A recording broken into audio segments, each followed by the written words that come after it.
अपना यह सत्र विकास की लोक अवधारणा एवं प्रक्रिया, इस सत्र की अध्यक्षता करने के लिए मैं आदरणीय जेके बजाज जी, मुख्य वक्ता आदरणीय श्री महेश शर्मा जी एवं आदरणीय श्री गणेश बागड़िया जी को मंच पर आमंत्रित करता हूं। सत्र के अध्यक्ष आदरणीय श्री जेके बजाज जी, मुख्य वक्ता आदरणीय श्री महेश शर्मा जी एवं प्रोफेसर गणेश बागड़िया जी को मैं मंच पर सादर आमंत्रित करता हूं।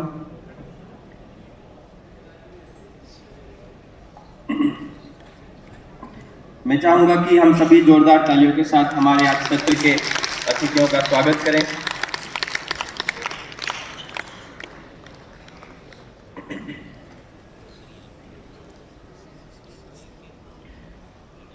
आज के सत्र की अध्यक्षता कर रहे आदरणीय श्री जेके बजाज जी,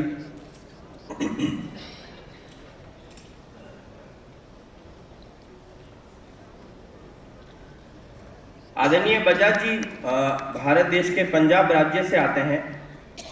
उन्होंने 1978 में अपनी थ्योरेटिकल फिजिक्स में पीएचडी पूरी की और उसके बाद अध्ययन एवं शोध कार्य ही लगातार आपने किए। भारत के विज्ञान और तकनीकी विषयों से बढ़ते हुए वह अत्यंत नेशनल इंपॉर्टेंस के विषयों तक वो शोध कार्य चला। वर्ष 1990 में आपने सेंटर फॉर पॉलिसी स्टडीज का एक केंद्र प्रारंभ किया और उसके माध्यम से उनका प्रकाशन भी आपने शुरू किया। डेमोग्राफी, जनजाति क्षेत्र के विषय में भी आपने काफ़ी महत्वपूर्ण शोध कार्य किया। Demography, scheduled tribes of India, demographies and representation, उसमें से एक बहुत महत्वपूर्ण कार्य आपने सेंटर फॉर पॉलिसी स्टडीज में प्रकाशित किया। रिलीजियस डेमोग्राफीज ऑफ इंडिया, उसमें से और एक अन्य अत्यंत महत्वपूर्ण प्रकाशन। और आपके इस अकादमिक कार्य के लिए आपको भारत सरकार द्वारा वर्ष 2022 में पद्मश्री सम्मान से भी अलंकृत किया गया। आदरणीय जेके बजाज जी हमारे बीच में हैं। आदरणीय महेश शर्मा जी, आप मध्य प्रदेश के दतिया जिले से आते हैं और विद्यार्थी जीवन से ही अखिल भारतीय विद्यार्थी परिषद के साथ भी अलग अलग आंदोलनों में शामिल रहते हुए वर्ष 1978 में संघ प्रचारक के रूप में आपने अपने सामाजिक जीवन की शुरुआत की और वनवासी कल्याण आश्रम विद्या भारती के अलग अलग दायित्वों पर रहते हुए वर्ष 1998 में आपका झाबुआ मध्य प्रदेश के वनांचल में आना हुआ और वहाँ के समाज को, जनजाति समाज को आपने गहराई से अध्ययन करते हुए किस तरीके से वहाँ वो काम शुरू हो, किस तरीके से समाज का संगठन हो और जनजाति समाज की विशेषताओं को पहचान कर आपने वहीं झाबुआ में रहने का निर्णय लिया। और इन पिछले 20-25 वर्षों में उस काम का एक स्वरूप हम यहाँ बैठे अनेक लोग उससे परिचित भी हैं। शिवगंगा, गांव-गांव में अनेक लोग परमार्थ की प्रेरणा से समग्र ग्राम विकास को लेकर काम करने लगे हैं, अपनी जनजाति समाज की परमार्थ की प्रेरणाओं को पहचान कर। तो आदरणीय महेश शर्मा जी हमारे बीच में, उनको भी इस कार्य के लिए वर्ष 2021 में भारत सरकार द्वारा पद्मश्री सम्मानित किया गया। आदरणीय महेश जी हमारे बीच हैं। प्रोफेसर गणेश बागड़िया जी हमारे बीच में हैं, सौभाग्य आज हमारा। वे आईआईटी कानपुर से उन्होंने अपना बैचलर्स किया, बाद में उन्होंने अध्यापन में ही अपना इलेक्ट्रॉनिक्स एंड कम्युनिकेशन फील्ड में अपना अध्यापन कार्य भी किया। 20 वर्षों के लगातार उस कार्य के बाद उसी दौरान अध्यापन कार्य को कंटिन्यू करते हुए वर्ष 2000 में आपने एक संस्कार शिक्षा संस्थान का प्रारंभ किया और जीवन मूल्यों की शिक्षा संस्कार के पर काम करने के उद्देश्य से आपने वो अमिट कार्य की शुरुआत की। वर्ष 2012 में वॉलंटरी रिटायरमेंट लेने के बाद फिर आपने पूरा समय उसी काम को दिया। अभी कानपुर के पास आप रहकर उस कार्य को कर रहे हैं। हम सभी सौभाग्यशाली आज हमारे बीच में। मैं सभी का सम्मानीय मंच का स्वागत करता हूं और उनके अभिनंदन के लिए मैं आदरणीय जेके बजाज जी के अभिनंदन के लिए मैं प्रोफेसर मिलिंद दांडेकर जी को मंच पर आमंत्रित करता हूं।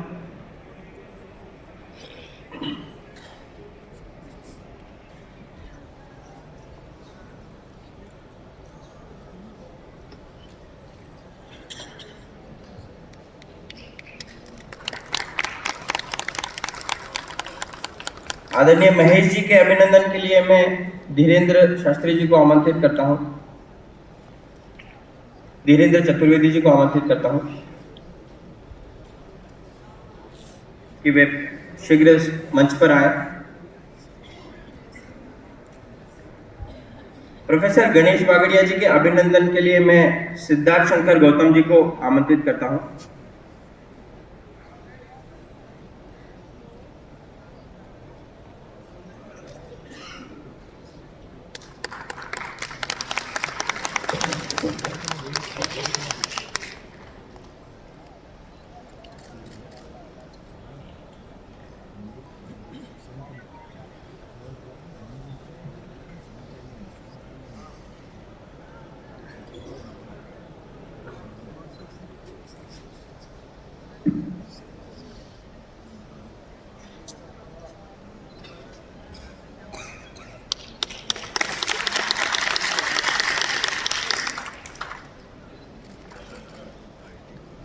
आइए हम सब मिलकर इस सत्र की शुरुआत करते हैं और मैं ऑडियो विजुअल टीम से निवेदन करूंगा कि वे इस सत्र का थीम वीडियो प्ले करेंगे। विषय का थीम वीडियो।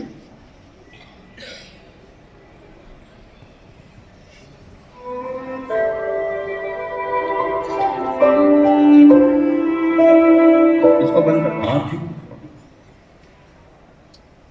इसको बंद कर दो। मैं निवेदन करता हूं सत्र की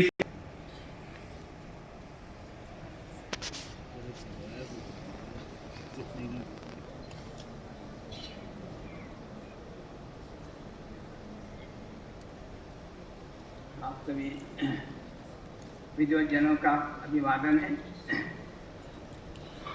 ये मेरा सौभाग्य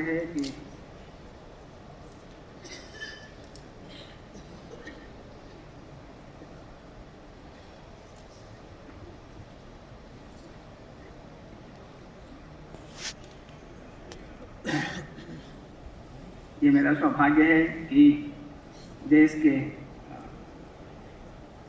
श्रेष्ठ विद्वान और जो श्रेष्ठ के लिए अपने को अर्पित किए हुए लोग हैं, उनके बीच में मैं अपनी बात को शेयर कर रहा हूँ।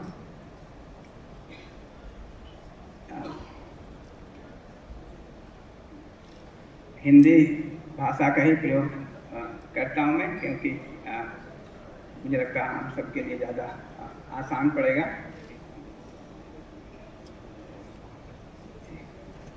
अभी ठीक है? जो श्लोक में है वो लोक में है, और जो लोक में है वो श्लोक में है। तो मैं कुछ श्लोक के संदर्भ में बात करूंगा इस आशय से कि वो लोक में है ही, और लोक में जो है उस पर आधारित है। तो जो बात मैं यहाँ रख रहा हूँ उसका जीने का जो स्वरूप है उसको महेश शर्मा जी बहुत अच्छे से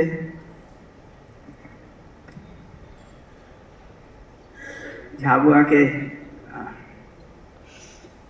वनवासी के साथ जो उनका एक्सपीरियंस है, जो उनका काम है, उसमें बहुत अच्छे से वो उसको स्पष्ट करेंगे। मैं भी कुछ काम के बारे जिक्र करूंगा, लेकिन मुख्य रूप से मैं जो चर्चा रख रहा हूँ वो उसके एसेंस के संदर्भ में है, उसका जो मूलभूत सत्य है, वास्तविकता है, उसके संदर्भ में। तो विकास की भारतीय अवधारणा के संदर्भ में अगर देखें तो किसी भी विकास की अवधारणा को समझने के लिए ये आवश्यक है कि उस समाज की, उस संस्कृति की सृष्टि के बारे में क्या अवधारणा है, व्यष्टि के बारे, समष्टि के बारे और परमेष्टि के बारे क्या अवधारणा है, उससे ही विकास की अवधारणा निकलती है। तो पहले हम लोग उस पर थोड़ी बात करेंगे, फिर उसके आधार पर जो विकास की अवधारणा भारतीय बनती है उसके बारे में थोड़ी बात करेंगे। उसके पहले अभी जिस दृष्टिकोण से हम लोग चल रहे हैं इस सृष्टि के बारे, जैसा भी हम आज के प्रचलित अवधारणा में मानते हैं, उसको मैं बहुत डीपली रख देता हूँ, फिर हम लोग आगे भारतीय अवधारणा के संदर्भ में बात करेंगे। तो आज की प्रचलित विकास की अवधारणा जो मुख्यतः भौतिकवादी दृष्टिकोण पर आधारित है, इस सृष्टि समग्र को केवल जड़ पदार्थ के रूप में देखती है। तो ये जो भौतिकवादी अवधारणा है उसके हिसाब से पूरा जो सृष्टि है वो सिर्फ जड़ संसार है, जड़ पदार्थ है। वह प्राकृतिक व मानव सहज वास्तविकताओं को संपूर्णता में समझ पाने में असमर्थ है। संपूर्णता में देखने जाएं तो वास्तविकताएं जड़ चैतन्य इकाई जो विभक्त के रूप में है और व्यापक शून्य जो अविभक्त के रूप में है देख नहीं पाती। तो सिर्फ जड़ है ऐसा मानते हैं, चैतन्य भी कोई वस्तु है, कोई वास्तविकता है, ये पता नहीं है। और इन दोनों के अधिष्ठान में कोई व्यापक वस्तु है जो अविभक्त है, उसको देख नहीं पाते। फलस्वरूप यह मानवीय और प्राकृतिक समस्याओं का समग्रता में समाधान खोज पाने में असमर्थ है। वास्तव में यह समाधान देने के बदले समस्याओं को और बढ़ाती हुई दिखाई पड़ती हैं। तो अगर सब कुछ जड़ संसार मानकर चलेंगे तो हम समस्याओं को ठीक से देख भी नहीं पाते और समग्रता में उसका समाधान भी ढूंढ नहीं पाते। इसलिए हम समस्या के समाधान के लिए जो करते हैं उससे समस्याएं और ज़्यादा बढ़ती हुई दिखती हैं। उसके उदाहरण के रूप में अभी जो SDG की बात करते हैं, सस्टेनेबल डेवलपमेंट गोल की बात करते हैं, उसका पहला गोल जो है वो नो पॉवर्टी है, गरीबी उन्मूलन हो जाए, कोई गरीबी ना रहे। उसके लिए जो प्रयास करते हैं उसको अगर देखेंगे तो हम ये मानते हैं कि अगर GDP बढ़ जाए और भौतिक सुविधाएं बढ़ जाए ओवरऑल पूरे राष्ट्र के लिए तो गरीबी की समस्या का उन्मूलन हो सकता है। लेकिन पिछले जो उपलब्धियां रही हैं उसको अगर देखेंगे तो 1990 से लेकर 2027 तक का अगर आउटकम देखेंगे तो ऐसा दिखता है। Working on programs to increase GDP for SDG 1 no poverty, the outcome is the poverty remains but many side effects. तो गरीबी तो बनी रही, उसके और बहुत सारे साइड इफेक्ट्स हो गए। इसमें लिखा है कि अगर 27 साल के इस पूरे आंकड़े को देखें, 1990 में जो लो इनकम के लोग हैं उनका कंजम्पशन 2.5 टन पर पर्सन पर ईयर है। 2017 में वो घटकर 2 हो गया है, 2 टन पर पर्सन पर ईयर। लेकिन जो हाई इनकम के लोग हैं उनका अगर देखेंगे तो 1990 में उनका कंजम्पशन 20 टन पर पर्सन पर ईयर है, जो बढ़कर 27 टन पर पर्सन पर ईयर हो गया। तो GDP तो बढ़ा है, सुविधाएं बहुत बड़ी हैं, लेकिन जो गरीब थे वो और गरीब हो गए, जो धनी थे वो और ज़्यादा धनी हो गए। तो इन दोनों का जो अंतर था पहले 8 गुना था, अभी 13.5 गुना हो गया। कंजम्पशन देखेंगे तो गरीब का जो कंजम्पशन था 2.5 टन वो घटकर 2 टन हो गया। तो गरीबी बढ़ी है, घटी नहीं है। GDP बढ़ा है लेकिन गरीबी भी बढ़ी है। तो इस तरह से देख सकते हैं कि इस सोच के आधार पर जब हम चलते हैं तो समस्या का समाधान ढूंढने के बदले कई बार हम समस्याओं को और बढ़ा लेते हैं। इसलिए आवश्यक प्रतीत होता है कि विकास की भारतीय अवधारणा को समझा जाए, जिसके आधार पर भारतीय समाज, संस्कृति व सभ्यता हजारों वर्षों से अबाध गति से चली आ रही है। तो ये आवश्यकता है हमारे लिए कि हम विकास की भारतीय अवधारणा को समझें, सिर्फ इसी देश के लिए नहीं, इस राष्ट्र के लिए नहीं, बल्कि पूरे मानवीय समाज के लिए, पूरी धरती के लिए।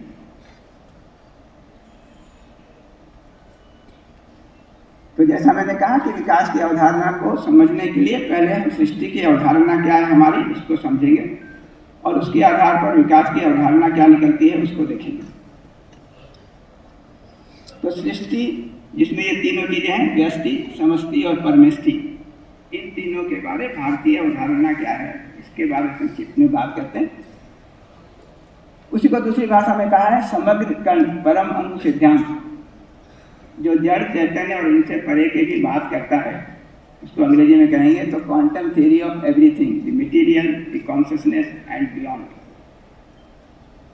तो हम जो प्रस्ताव रख रहे हैं वो भारतीय दर्शनों पर आधारित है, या भारतीय दर्शनों की जो हमारी समझ है उस पर आधारित है। तो अगर आप देखेंगे तो वैशेषिक है, सांख्य है, योग है, इन दर्शनों को देखें। भारत में दर्शनों की एक लंबी परंपरा है। उन दर्शनों को पढ़ने के बाद, समझने के बाद जो निष्कर्ष हम लोग निकाल पाए वो हम आपके साथ आज की प्रचलित भाषा में शेयर कर रहे हैं। तो देखेंगे तो सृष्टि में दो प्रकार की वास्तविकताएं दिखती हैं, एक इकाइयां और दूसरा शून्य। तो एक एक के रूप में दिखती हैं और शून्य के रूप में दिखता है। इकाइयां जो है वो क्रियाएं हैं, जबकि शून्य जो है वो क्रिया शून्य है, क्रियाहीन है। शून्य क्रिया नहीं है लेकिन एक वास्तविकता है। ये ऐसी वास्तविकता है जो हर जगह बनी हुई है, व्यापक है, अविभक्त है। इकाइयों को देखेंगे तो एक एक के रूप में, क्रिया के रूप में बनी हुई हैं और विभक्त हैं। इकाइयां आकार में सीमित हैं, शून्य जो है असीम है, व्यापक है। इकाइयां को देखें तो क्रियाएं हैं, स्थूल क्रियाएं और सूक्ष्म क्रियाएं। इकाइयां अंततः देखेंगे तो सूक्ष्मतम क्रियाओं से मिलकर बनी है। तो हमारे दृष्टि में जो स्थूल दिख रहा है उतना ही वास्तविकता नहीं है। ये स्थूल जो है, स्थूल क्रियाएं जो हैं उससे और सूक्ष्म क्रियाओं से मिलकर बनी हैं। और अंततः जब हम सूक्ष्मता के साथ देख सकेंगे तो जो सूक्ष्मतम क्रियाएं हैं वहां तक को देख पाना हमारे लिए संभव है। तो यह सूक्ष्मतम क्रियाओं को कण कहा है। तो कणाद शब्द को अगर आप देखेंगे तो जिनका भोजन ही कण था, जिन्होंने पूरे समय कण के बारे में सोचा, तो वैशेषिक दर्शन को अगर देखेंगे तो कणाद इसी के नाम से है। तो कण कह रहे हैं जो सूक्ष्मतम क्रिया है, और ये सूक्ष्मतम क्रिया बनी हुई है, इसको और छोटा नहीं कर सकते। तो इस कण से मिलकर फिर और स्थूल क्रियाएं बन रही हैं। तो यह सूक्ष्मतम क्रिया है, इकाइयों का सबसे छोटा टुकड़ा है। इस अर्थ में इसे परमाणु का है, परमाणु का है। अब तक हमारे पास दो वास्तविकताएं हैं, एक है सूक्ष्मतम क्रियाएं जिन्हें कण कहा, और दूसरा शून्य है, कण और शून्य। ये दो मूलभूत वास्तविकता है, कण और शून्य। तो अब दोनों को अगर साथ साथ होने को देखें तो ये पता लगता है कि अंततः हमारे पास मूलभूत वास्तविकता है शून्य में कण। तो शून्य है जो अभिव्यक्त है, कण है जो विभक्त है। इस अभिव्यक्त में विभक्त जो है बना हुआ है, और इस अभिव्यक्त के अधिष्ठान में ही एक दूसरे से जुड़ा हुआ है। तो ये जो जुड़ने की बात है, संबंध की बात है, वो हमारे आपके बनाने की बात नहीं है, वो सृष्टि के अधिष्ठान के रूप में होने की बात है। तो हमारी अवधारणा ये है कि ये सारी सृष्टि संबंध पूर्वक ही है, सहअस्तित्व पूर्वक ही है, अविभाज्य रूप में बनी हुई है। ये जो विभक्त दिख रहे हैं, एक एक इकाई अलग अलग दिख रही है, वो इसलिए हमको अलग अलग दिखती है क्योंकि हम अविभक्त को देख नहीं पाते। इसलिए उस अविभक्त को देखना दर्शन का सबसे महत्वपूर्ण मुद्दा है। उस अविभक्त को देखते हैं, उसके साथ जब विभक्त को देखते हैं तो ये दिखता है कि इस अविभक्त के सहअस्तित्व में ये सारी विभक्त इकाइयाँ पहले से ही संबंध में है, व्यवस्था में है, सहअस्तित्व पूर्वक है। हमको उनको बनाना नहीं है, हमको उनको समझना है। तो मानव के लिए ये काम नहीं है कि इनके बीच में संबंध को बनाएं, मानव के लिए ये काम है कि इस संबंध को समझें, है ना, और अपने लिए भी इस संबंध को स्वीकारें और फिर संबंध पूर्वक जी सकें, मानव के साथ भी और शेष प्रकृति के साथ भी। तो अंततः हमारे पास मूलभूत वास्तविकता है शून्य में कण, साथ साथ अविभाज्य। इसी एकमात्र मूलभूत वास्तविकता व्यापक में कण समूह को कहा ब्रह्म। तो जब हम ब्रह्म की बात करते हैं तो ब्रह्म का मतलब ये है, इस व्यापक में जो कण समूह हैं, जो सूक्ष्मतम क्रियाएं हैं, उनका जो फैलाव है, उन दोनों को मिलाकर ब्रह्म कहा। और इसीलिए ब्रह्म को दो भाग में बांट कर देखा हम लोगों ने। एक को कहा पर ब्रह्म। पर ब्रह्म का मतलब है जो बियॉन्ड द क्रिया है, क्रिया के बियॉन्ड है, बियॉन्ड द एक्टिविटीज, वो पर ब्रह्म है। और जो क्रिया से बियॉन्ड नहीं है, सूक्ष्मतम क्रियाओं का समूह है, उसी को अपर ब्रह्म कहा, महत ब्रह्म कहा। तो ये हमारे सृष्टि की मूलभूत वास्तविकता है जिसको हमने समझा। इस मूलभूत वास्तविकता को समझने को ही दर्शन कहा। इससे कम में हम दर्शन के रूप में उसको नहीं स्वीकारते हैं। तो हमारे पूरी संस्कृति में देखें, और जैसा कहा गया कि भारत एक सांस्कृतिक राष्ट्र है, उस संस्कृति में देखेंगे तो हम दर्शन उसी को कहते हैं जिसमें ये जो मूलभूत वास्तविकता है ब्रह्म की, पर ब्रह्म में अपर ब्रह्म के अविभाज्य रूप से होने की, उसको देखने को ही दर्शन कहा है। उससे कम को हमने विचार कहा है, वाद कहा है।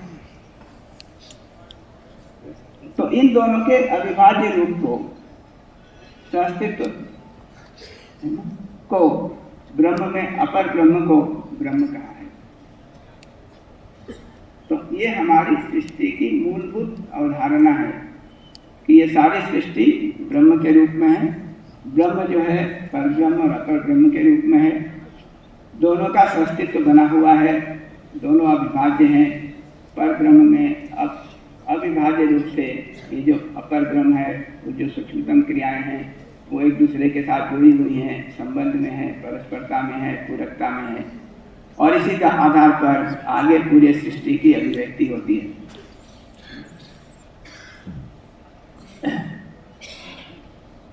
कुछ लोग गीता से हम लोगों ने इसमें रखा है, आपसे परिचित ही हैं। ये सूक्ष्मतम क्रियाएं जिन्हें कर्म कहा जाता है, एक साथ मिलकर स्थूल और स्थूलतर क्रियाएं बनाती हैं। ऐसे सृष्टि का निर्माण होता है। तो जो सूक्ष्मतम क्रियाएं हैं वो आपस में मिलकर अस्तित्व पूर्वक स्थूल और स्थूलतर क्रियाओं को बनाने का काम कर रही हैं। यही सृष्टि है। और ये जो स्थूल क्रियाएं जो वापस सूक्ष्म क्रिया में बदल जाती हैं, यही प्रलय है। तो हमारी सृष्टि और प्रलय की अवधारणा है। इसी तरह से स्थूलतर और स्थूलतम इकाइयों का निर्माण होता है। इसी प्रकार से इस विविध प्रकृति का निर्माण व्यापक में कण समूह की इस अनूठी मौलिक वास्तविकता से होता है। तो बेसिक जो बिल्डिंग ब्लॉक है, जो फंडामेंटल रियलिटी है हमारी, वो तो ये ब्रह्म है। और जो अविभाज्य है, ये अस्तित्व, ये व्यवस्था, ये संबंध, यही बना हुआ है आधार में। और इसीलिए यही क्रम से इस सारी सृष्टि में व्यक्त होता है, स्थूल क्रियाओं में, स्थूलतर क्रियाओं में, स्थूलतम क्रियाओं में। तो अब लौट कर अगर देखेंगे तो ये जो परमाणु हैं, ये जो कण हैं, ये जो सूक्ष्मतम क्रियाएं हैं, इसको थोड़ा सा विस्तार से हम लोग देख सकते हैं। तो इस कण को परमाणु कहा क्योंकि यह सूक्ष्मतम क्रिया है। किसी भी क्रिया का सबसे छोटा मौलिक भाग है, टुकड़ा है। तो इसको आपको ध्यान रखना पड़ेगा कि अभी जिसको परमाणु कहते हैं एटम, ये उसकी बात नहीं हो रही है। ये इससे भी छोटी जो क्रिया है, कण जिसको कह रहे हैं हम लोग, सूक्ष्मतम क्रिया, उसकी बात हो रही है। अभी जिसको परमाणु कहते हैं, अगर ठीक से देखेंगे तो उसको अणु कहना बनता है, जिसके बारे में अभी बात करता हूँ आगे। ये परमाणु कण मिलकर अणु बनाते हैं। ये अणु दो प्रकार के होते हैं, स्थिर संरचना वाला और दूसरा अस्थिर संरचना वाला। मतलब जिसका स्ट्रक्चर वाइज अगर देखेंगे तो स्टेबल है, और दूसरा जिसका स्टेबल स्ट्रक्चर नहीं है। अस्थिर संरचना वाला अणु जड़ का गुण दिखलाता है, जबकि स्थिर रचना वाला अणु चैतन्य का गुण प्रदर्शित करता है। तो ये जो अनस्टेबल स्ट्रक्चर के जो अणु बन रहे हैं, उसको कहा कि वो जड़ का गुण दिखाते हैं। मेटीरियल वर्ल्ड पूरा अगर देखेंगे तो इस अस्थिर संरचना वाले अणुओं से मिलकर बना है, जो अल्टीमेटली कणों से मिलकर, परमाणु से मिलकर बना है। इसी तरह से जो स्थिर रचना वाले हैं, उनको चैतन्य कहा। उनके होने की निरंतरता है। तो अगर मानव में देखेंगे तो शरीर और मन कहें इसको, या जीवात्मा कहें, तो इन दोनों में ये अंतर है। शरीर एक जड़ संसार की चीज है ना। जीवात्मा जो है एक चैतन्य संसार की चीज है। ये जीवात्मा का बना रहना होता है, शरीर का मरना, जन्मना और मरना दोनों होता है। तो ये जो जड़ संसार है वो मरण धर्म है, जो चैतन्य संसार है उसके होने की निरंतरता है। तो एक को जड़ के रूप में और दूसरे को चैतन्य के रूप में पहचाना हम लोगों ने, और दोनों महत्वपूर्ण है। अगर मनुष्य के संदर्भ में देखेंगे तो इन दोनों के साथ साथ होने के रूप में हम मनुष्य हैं, मानव हैं, है ना। और इसलिए हमको इन दोनों को समझना जरूरी है और इन दोनों के स्तर पर ठीक ठीक जीना जरूरी है। जड़ व चैतन्य अणुओं के योगफल में ये पूरी प्रकृति की विविधता है। तो पूरी प्रकृति को आप देखेंगे तो इससे पूरी प्रकृति बनती हुई दिखाई पड़ती है, जड़ इकाइयों से और चैतन्य इकाइयों से, जड़ अणु से और चैतन्य अणु से। एक के गठन में बदलाव होता रहता है, उनके होने की निरंतरता नहीं है। दूसरे के गठन में बदलाव नहीं होता तो उनका बना रहना हमेशा रहता है। इतना जरूर है कि उसके अंदर की क्रियाओं को देखेंगे तो चैतन्य इकाई में भी क्रियाओं में बदलाव होता हुआ दिखता है। और उसका क्या मतलब है, उसको थोड़ी देर हम लोग आगे बात करते हैं। तो ये जो कण है, परमाणु है, उसमें विकास की क्या संभावना है। तो पूरे सृष्टि को देखें, सूक्ष्मतम से लेकर स्थूलतम तक, तो ये दिखाई पड़ता है कि यह कण जो है ये 4 प्रकार की क्रियाओं की क्षमता रखता है। तो बहुत सरल भाषा में कहेंगे तो जानना, मानना, पहचानना, निर्वाह करना, ये 4 चीजें करने का पोटेंशियल इसमें है, संभावना है, जो क्रम से व्यक्त होता है। तो इसमें देखेंगे तो जैसे जैसे क्रम से इन क्षमताओं का प्रकटन होता है, उसे ही कण में होने वाले विकास के रूप में देखा गया है। जो दृष्टा है, शुद्ध दृष्टा है, जिसकी बात आगे हम लोग करेंगे, वो भी एक कण है, लेकिन उस कण का सबसे विकसित स्वरूप है वो दृष्टा। तो वहां तक की यात्रा हमको करनी है। अच्छा, ठीक है।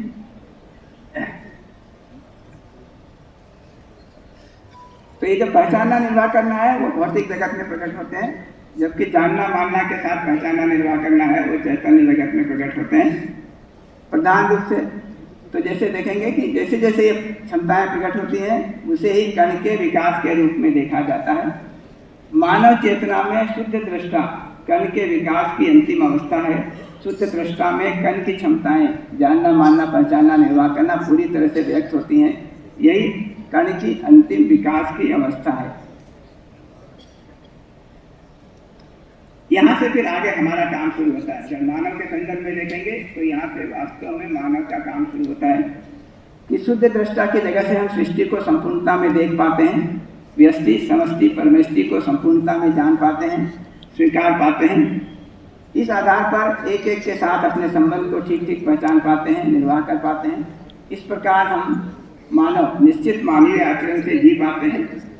ऐसा जीते हुए हम स्वयं तृप्त होते हैं, दूसरों की तृप्ति का मार्ग प्रशस्त करते हैं, स्वशुभ और सर्वशुभ लोक संग्रह को सुनिश्चित कर पाते हैं। यही मानव में दिव्यता है। तो इस दिव्यता तक हम सबको पहुंचना है। और इस दिव्यता की अभिव्यक्ति को देखेंगे तो इस रूप में दिखता है। इस दिव्यता में हम स्वयं के सुख व हित के साथ साथ सर्जन हिताय सर्जन सुखाय काम कर पाते हैं। प्रकृति समग्र के साथ अपने संबंध को देख पाने, पहचान पाने, निर्वाह कर पाने के आधार पर हम पूरी प्रकृति को एक परिवार के रूप में देख पाते हैं। अपने को इस प्रकृति के अभिन्न अविभाज्य अंग के रूप में देख पाते हैं। इसमें अपनी भागीदारी को ठीक ठीक पहचान पाते हैं, निर्वाह कर पाते हैं। इस दिव्यता की स्थिति में मानव सत्य परमष्टि में समष्टि को देख पाता है। समष्टि के हर इकाई के प्रति प्रेम के भाव से संपन्न रहता है। हर एक के साथ करुणापूर्वक जी पाता है। धर्म प्रकृति सहज नियम रीत को समझता है। नियम पूर्वक जीते हुए जड़ प्रकृति के साथ अर्थ को सुनिश्चित करता है। जड़ चैतन्य प्रकृति के साथ नियम पूर्वक जीते हुए काम ऐसा त्रय को पूरा करता है। वह स्वयं मोक्ष की स्थिति में रहते हुए दूसरे मानव के लिए शिक्षा संस्कार पूर्वक मुक्ति का मार्ग प्रशस्त करता है। तो समय को ध्यान में रखते हुए इतनी बात मैं अभी रख देता हूँ। इसका इम्प्लीकेशन क्या होगा समाज के रूप में, कैसे ये संबंध सामाजिकता के रूप में दिखाई पड़ेगी, उसके बारे में महेश शर्मा जी अपने एक्सपीरियंस को शेयर करेंगे। हम लोग भी जो काम कर रहे हैं उसका भी जो हम लोगों का अनुभव है उस पर बात रखेंगे अगर समय होगा तो मैं यहाँ रुकता हूँ। धन्यवाद आप सबको। नमस्ते।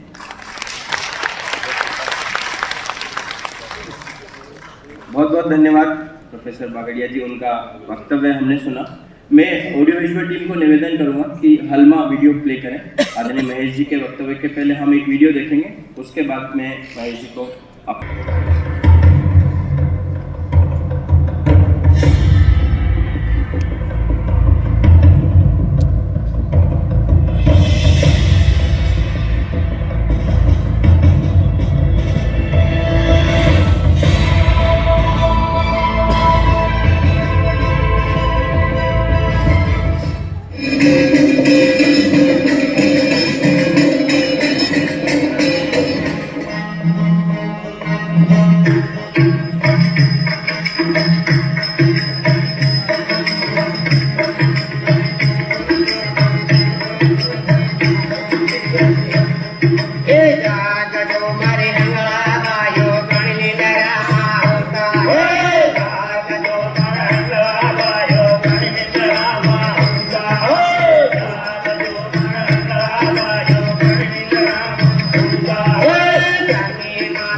आदरणीय डॉक्टर जे.के. बजाज जी और हमारे आज के वक्ता आदरणीय बागड़िया जी और इस सभा में उपस्थित श्रेष्ठ जन,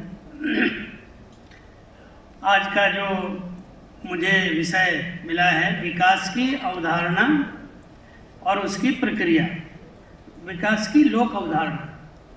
तो लोक के विषय में तो हम लगातार चर्चा कर ही रहे हैं, विचार मंथन विषय ही उसका है। तो विकास, लोक, अवधारणा और प्रक्रिया, ऐसे 4 शब्द एक दूसरे से जुड़े हुए हैं और विकास की हम परिभाषा करते हैं तो सच बात तो ये है कि अवधारणा ही विकास का मानदंड है। अवधारणा कैसी है हमारे यहाँ, तो कैसी बोलते हैं ना, एकम सत विप्रा बहुधा वदंती।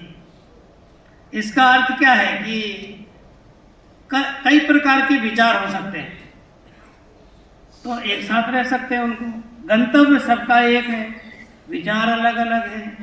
ऐसा भी बोलते हैं कि ऐसा राज्य हो जिसमें प्रजा सुखी रहे, और ये लोग माने हम हर व्यक्ति के हृदय से भाव निकल रहे, सब समान हैं, सभी एक साथ रहते हैं। तो इस तरह की बातें हमारे परिवारों में, घरों में, गलियों में, जहाँ तहाँ वैसी होती रहती हैं। तो लोक अवधारणा क्या है? एक है धारणा और एक है अवधारणा। धारणा में कोई विज्ञान अधिक नहीं रहता है, सुन करके भी हम धारणा बना लेते हैं, लेकिन अवधारणा में तथ्य रहते हैं। अवधारणा को प्रमाणित किया जा सकता है। तो जब हम किसी विकास की बात करते हैं तो विकास अमूर्त है, तो उसको मूर्त रूप में कैसे मानेंगे कि विकसित हो गया, हम विकसित हो गए कैसे माना जाएगा? किसी के यहाँ बहुत संसाधन हो गए, किसी के यहाँ बहुत अभाव है, तो हम किसको विकसित मानेंगे? तो एक रामचरितमानस में एक विकास की बात करके एक दोहा उसमें लिखा हुआ है कि दंड जतिन कर भेद जह नर्तक नृत्य समान, जीतहु मनहु सुने अस रामचंद्र के राय।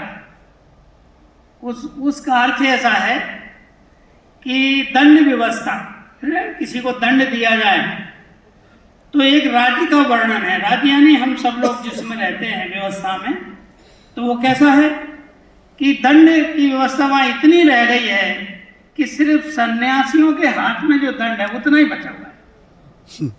तो इसका अर्थ है कि वहाँ न्यायालय होंगे पर न्याय करने के लिए केस ही नहीं आते होंगे। तो विकसित राज्य की कल्पना में ये बात कही गई है। और भेद तो कई तरह के होते हैं, ज्ञानी अज्ञानी, छोटा बड़ा, ऊंचा नीचा, अरे हर तरह के भेद बताए जाते हैं। तो उसमें कहा भेद कहाँ है? तो नर्तक नृत्य समाज में ही भेद है, कौन सा राग है, किस प्रकार का नृत्य है, भेद वही रह गए, समाज में कोई भेद नहीं बचा। तो ऐसा विकसित राज्य था। और जीतहु मनहि, और जीतो, एक राज्य को जीतो, दूसरे को रीतो, धन जीतो, बल प्राप्त करो, तो ऐसे नहीं, जीतो मनहि, मन को जीतो, मन को जीतना है। ये विकास की अवधारणा है, ये लोक अवधारणा है हमारे भारत की। मैं तो कहता हूँ वैश्विक अवधारणा, कि जनमानस के अंदर भेद ही ना हो। तो इस तरह का हमारा आज का जो विषय है कि हम कैसे विकसित समाज की रचना करना चाहते हैं, तो हम ऐसे विकसित समाज की रचना करना चाहते हैं कि जिसमें सब प्रकार से समानता से सब बढ़ सकें, सब रह सकें, इस तरह की सामाजिक रचना करना चाहते हैं। तो इसका बहुत महत्वपूर्ण भाग क्या है? विकास और अवधारणा, उसमें है प्रक्रिया। प्रक्रिया बहुत महत्वपूर्ण है और उसी पर मैं थोड़ा ज़्यादा समय लूँगा, जो भी मुझे उपलब्ध समय है। अभी आपने एक वीडियो देखा, वो वीडियो झाबुआ के समाज में एक परंपरा है हलमा, उस हलमा परंपरा का देखा।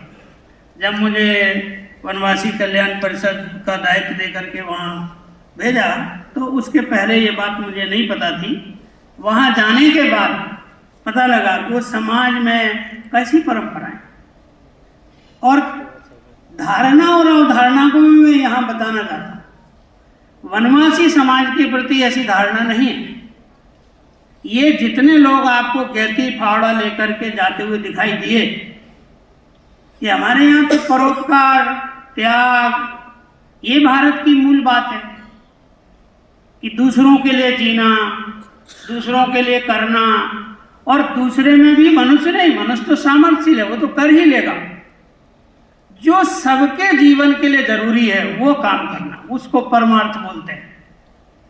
तो ये पानी रोकने जा रहे थे, सैकड़ों कोस दूर से जा रहे थे, 150 किलोमीटर दूर से थे, अपने पैसे से आए थे, अपने साधन लेकर के आए थे। तो ऐसा समाज कहाँ पर है? यदि यही काम हम दूसरे स्थान पर करना चाहें तो अपने भारत में हर एक प्रांत में अलग अलग प्रकार की सामाजिक व्यवस्थाएं बनी हुई है।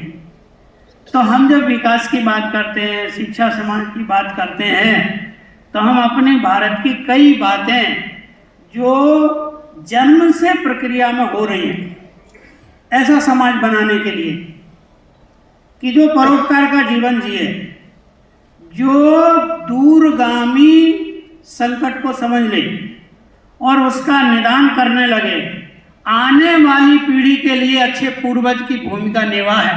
जैसे गुलाम था तो लोग मरने के लिए भी तैयार थे, जेल में जरूरत पड़ी तो जेल में जाने के लिए भी तैयार थे, संघर्ष के लिए थे, व्यापार भी छोड़ने के लिए तैयार थे।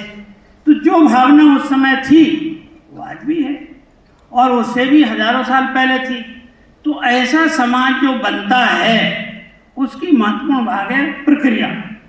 तो वो प्रक्रिया, ऐसा समाज कैसे बन जाता है? परोपकारी समाज जो अपना ना सोचे, दूसरों का सोचे, और उसी समाज को विकसित समाज बोलते हैं। किसी के पास धन बहुत है, ज्ञान बहुत है, बल बहुत है, तो हमारे यहाँ की जो अवधारणा है उसे बड़े सरल शब्दों में बताया गया। विद्या विवादाय धनम मनाय, शक्ति परेशान पर पीड़नाय। बड़े वो संस्कृत में है, लेकिन हिंदी में भी अलग अलग भाषा बोलियों में यही बात है। यदि विद्या है तो क्या विवाद के लिए है? क्या कोई विद्वान है तो क्या विवाद करेगा? क्या किसी को पराजित करने के लिए करेगा कि समझाने के लिए करेगा? शक्ति परेशान, यदि कोई शक्तिमान है तो दूसरों को परेशान करने के लिए है क्या कि निर्भय करने के लिए? धन यदि है तो अपनी संपन्नता बढ़ाने के लिए है कि दूसरों के जीवन में उत्कर्ष का माध्यम बनने के लिए है?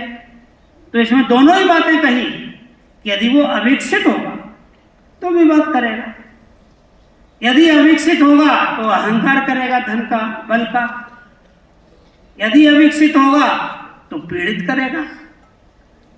तो प्रक्रिया बहुत महत्वपूर्ण है और इस विषय में लोक अवधारणा, विकास की प्रक्रिया, विकास की अवधारणा और उसकी प्रक्रिया।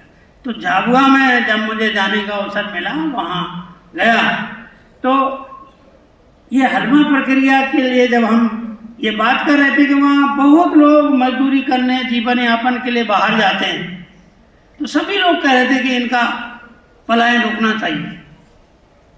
पर वहाँ के ग्रामीण लोग ऐसा नहीं चाह रहे थे। उनका दर्द था कि धरती माता प्यासी होगी। ये गीत में एक, धरती माता तरही थई गई कड़ी नींद रामा होता हो। ये धरती माता प्यासी और आप नींद में सो रहे हो, दूसरी बातें कर रहे हो, व्यापार की बातें कर रहे हो, एजुकेशन की बातें कर रहे हो, ये सिद्धांत था। तो वहाँ पर जब हमने ये आह्वान किया कि चलो धरती माता की प्यास बुझाते हैं, तो उसमें कहा इसके लिए हलमा करना पड़ेगा। तो हलमा क्या होगा हम नहीं जानते थे। तो कहा साहब आएंगे, कोई संकट में आ जाए उसको उबारते हैं, तो बारिश के पहले हम धरती माता पर पानी रुक जाए और अंदर चला जाए, उसके लिए जाएंगे। तो उन्होंने एक गीत बनाया, गैती ली लो फावड़ा ले लो, गैती लो फावड़ा लो, शर्म मत करो, बंदूक लेने से आप गर्व का अनुभव करते हो, पिस्तौल लेके चलते हो, ये गैती पालन करने वाली है, इसको लेकर चलो। और डैम बनाओ, तालाब, छोटे छोटे कुआं बनाओ, और धरती माता जब सुखी होगी तो पशु पक्षी भी चहकेंगे। ये विकास की अवधारणा है। लेकिन धारणा उस समाज में कैसी है कि वो पिछड़े हैं, असभ्य हैं, अशिक्षित हैं, तो उस अर्थ में लिखना नहीं जानते, पढ़ना नहीं जानते, तो उस अर्थ में वो अशिक्षित माने जा सकते हैं। पर हमारे जो विकास की अवधारणा है कि जिसमें कैसा समाज हो अपनी अभिव्यक्ति ठीक करना, बोलने के भाव आते हैं। किसी भी भाषा में बोलो, पशु भी बोलता है, पक्षी भी बोलते हैं, उनको भाव समझ में आना चाहिए। दोनों के बीच में तारतम्य हो तो हम पत्थरों की भी भाषा समझ जाते हैं, पृथ्वी की पुकार सुन लेते हैं। तो विकसित कौन है? जो मौन की भी भाषा समझ जाए, और जो मौन जो बिल्कुल कुछ नहीं समझ सकता उसको समझा सके। ये बोल रहे माँ की बात सब समझते हैं, तो माँ कोई विद्वान थोड़ी होती है। तो ऐसा समाज जब बनता है तो उस बनाने की प्रक्रिया होती है। तो झाबुआ में कुछ प्रक्रियाएं हैं कि कोई भी गांव में दुखी हो जाए तो उसको दुखी नहीं देखते। लोग बोलते हैं तुम बुलाओ सबको, वो नहीं बुलाते। दोनों बातें, अरे बुलाओ ना, हम सब सहायता करने आएंगे, नहीं बुलाते। लेकिन जब बिल्कुल तो हम पौराणिक कहानी सुनते हैं कि मगर और गिराह की लड़ाई हुई, तो एकदम पहले नंबर पे ही नहीं बुला लिया उसने भगवान को, वो संघर्ष किया पहले उसने। और संघर्ष करने के बाद जब अंतिम क्षण उसे लगा कि अब भगवान है, तब भगवान को उसने पुकारा। द्रौपदी ने भी पहले समय में एकदम श्री कृष्ण को नहीं पुकारा, पहले उसने बचने की कोशिश की, फिर अंतिम क्षण में पुकारा। ये क्या है? ये स्वाभिमानी समाज। तो झाबुआ में ये परंपरा गांव के अंदर है। कोई व्यक्ति दुखी है, वो बुला ही नहीं रहा, सहयोग नहीं मांग रहा है। और जब उसने मांगा तो जिसमें जो गुण था, पैसे थे, लोहारी का काम, सुथारी का काम, कुम्हार का काम, सब अपने अपने काम से उबार दिया, उसे संकट से मुक्त कर दिया। ऐसा समाज तो विकसित समाज है। और यदि विकसित समाज है तो इसकी धारणा तो ऐसी है सब समाज में, कैसा ही हिल मिल करके दूसरों में साथ देने वाला समाज चाहिए। तो वो कहाँ से बनता है? तो उसकी प्रक्रिया ये थी कि आप किसी संकट वाले को देखो तुरंत मदद करने जाओ, और संकट वाले को क्या कहो कि तत्काल आप दूसरे की सहायता मत लो, दीनहीन मन के मत पुकारो। तो पहले ही क्रमांक पे आपने पुकार लगा दी तो मदद करने नहीं आए, भले आप अपनी शक्ति लगाओ कि मेरे स्वत्व के आधार पर जब मैं पूर्ण पराकाष्ठा करूंगा। तो ये वहां के गांव में थी। अब प्रकृति के साथ हम बात करते हैं, पर्यावरण की बात है, यहाँ सारे लोक मंथन हुआ, तो प्रकृति से जुड़ाव। अब हम एजुकेशन में उन चीज़ों के प्रति उपेक्षा करते हैं, उदासीन भी रहते हैं। पर झाबुआ में जब बच्चे का जन्म होता है तो वहाँ एक रस्म होती है, माथा दबाना, सूर्य दर्शन। बच्चे को बाहर ले जाते हैं और माँ उसको सूर्य का दर्शन कराती है। पूरा परिवार इकट्ठा होता है, सारे कुटुंबीजन इकट्ठे होते हैं। अरे धीरे धीरे जब वो बड़ा हो जाता है तो उसकी लालसाएं जगती है। लालसाएं जगती है तो मनुष्य को कहते हैं ना, संयमी मनुष्य होना चाहिए। तो वहाँ एक पूजा है नवई। नवई पूजा वैसे पूरे भारत के अनेक स्थानों पर भी है, पर झाबुआ में बहुत ज़्यादा अभी दिखाई देती है। तो वहाँ क्या है कि जब तक बारिश के पानी से जो अन्न पैदा हुआ उसको भगवान को समर्पित करिए बिना कोई नहीं खाएगा। तो छोटा बच्चा सोचता है कि अब ककड़ी लग गई है, मक्के के भुट्टे लग गए, उसे खा लो। वो कहते नहीं, अभी पूजा होता है। और पूजा का समय निश्चित करते गांव वाले मिलके, एक परिवार नहीं करता। ये प्रक्रिया है, एक प्रक्रिया है। कोई सभी लोग मिलकर के करेंगे कि आज हमारे गांव की नवई की पूजा होगी, तब आएंगे, घर में नया दूध होगा, फिर फल लाएंगे, फिर देवस्थान पर पहुंचेंगे, घर लीपेंगे, उसमें सब सहभागी होंगे। छोटा 5 साल का बालक भी 15 दिन तक उसके घर में ककड़ी लगी हुई है पर खा नहीं रहा है। और जिस दिन पूजा हो जाएगी उस दिन सारे गांव में बांटेंगे, बाहर मेहमानों को बुलाएंगे कि हमारे यहाँ नवई पूजा हो गई है, अब आप भुट्टे खाने आओ, ककड़ी खाने आओ। तो ये समाज किससे जुड़ता है? ये समाज की शैक्षिक प्रक्रिया हमसे यदि उपेक्षित हो रही है, उदासीन हो रही है, हमारे सामाजिक उत्कर्ष की दिशा में यदि ये छूट रहा है, तो विकास की अवधारणा और उसकी प्रक्रिया, इस पर हमें फिर से जोर देना पड़ेगा। और ऐसा हमारे पूरे हर प्रदेश में अलग अलग प्रकार का है, पर कहीं ना कहीं हम विकास की दौड़ की, जैसे कहते हैं ना, शरीर हो पर आत्मा भी हो। तो शरीर और आत्मा कैसे बनती है? शरीर तो विकसित होता है। यदि मान लो मेरा ये बड़ा भव्य भवन है, अभी मैं वहाँ बैठा हुआ था तो मुझे बहुत अच्छा लग रहा था, पर यहाँ से बैठ के अच्छा नहीं लगा, क्योंकि मैं जब यहाँ बैठ कर आया तो आपका चेहरा ही नहीं दिख रहा है, आपके चेहरे के भाव ही नहीं दिख रहे हैं। मैं ऐसे ही बोल रहा हूँ, मतलब मैं गुफा में बोल रहा हूँ। तो इसकी भव्यता में कोई कमी नहीं। और वैज्ञानिकों ने इसमें सारी शक्ति लगाई, सुविधाएं सारी की, पर संचालन प्रक्रिया में हम दोनों के बीच में संबंध बन जाए, हम एक हो जाए, सीधे चूक हो गई ना। अब ये चूक को सुधारना कोई निंदा थोड़ी है। मैं कहते हैं कि पढ़ाते समय हम शिक्षक ही रहे तो कहते हैं अपना आसपास का उदाहरण दो, तो भाई भव्यता में विकसित है, ये इमारत है, साधन बहुत अच्छे हैं, लेकिन हमारे बीच में आप तो मुझे देख रहे हो कि यहाँ बहुत तेज प्रकाश है, पर मैं आपको नहीं देख पा रहा हूँ। मैं ना आपके चेहरे पे देख भी नहीं रहा हूँ, आपको अच्छा लग रहा है कि बुरा लग रहा है, मुझे तो ऐसे बोलना पड़ रहा है। तो अब इसको विकसित में मैं मान लो बोल दूँ कि यह विकसित है, तो मेरे प्रति लोग कैसा सोचेंगे। तो किसी भौतिक विकास में उसकी आत्मा जो दिखती नहीं है पर होती है, परमात्मा जो दिखता नहीं है पर होता है। तो परमात्मा क्या है? कण कण में भगवान है, इसका अर्थ सब समान है। ये समानता का व्यवहार हमारे जीवन में आ जाए, इसकी प्रक्रिया क्या है? झाबुआ में जो जनजाति समाज है, भील समाज है, यहाँ हम झाबुआ की बात करते हैं तो भारत में भील समाज सबसे ज़्यादा वहीं रहता है। 2 करोड़ भीलों का केंद्र है और वहाँ बचपन से लेकर के सभी के प्रति ये जो हम सिद्धांत बोलते हैं, जिसे अवधारणा बोलते हैं कि सब में भगवान है। आप आश्चर्य करेंगे कि बारात जब जाती है तो नदियों में पानी नहीं, पर बारात में ये वहाँ की प्रक्रिया है कि बारात पूरी रुकेगी और वहाँ का मुखिया निकलेगा, गांव की नदी के पास जाएगा। हर नदी, एक गांव से यदि 10 नदियां हैं, नाले हैं, वहाँ उतरेगा, नारियल फोड़ेगा, वाक्षत चावल चढ़ाएगा, पूरी बारात। बिल्कुल ऐसा नहीं करेगी देर हो रही। आधुनिक विज्ञान की पढ़ाई करने वालों से पूछ के देखो ये प्रक्रिया। लेकिन इस पूरी बारात में 1500 लोग हैं, छोटे बच्चे बड़े हैं, वो क्या देखते हैं कि नदियों के प्रति सम्मान कैसा है।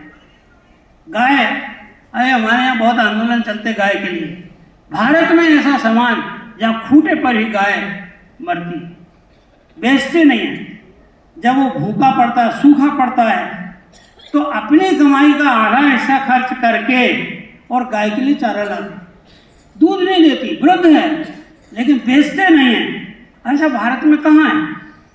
वो झाबुआ की भीलों में देखने को मिलता है। फिर भी लोग वहाँ गौ रक्षा के लिए जाते हैं। तो मैं कह रहा हूँ, आप सोचो, क्या आपके यहाँ ऐसा होता है क्या गौपालन के प्रति?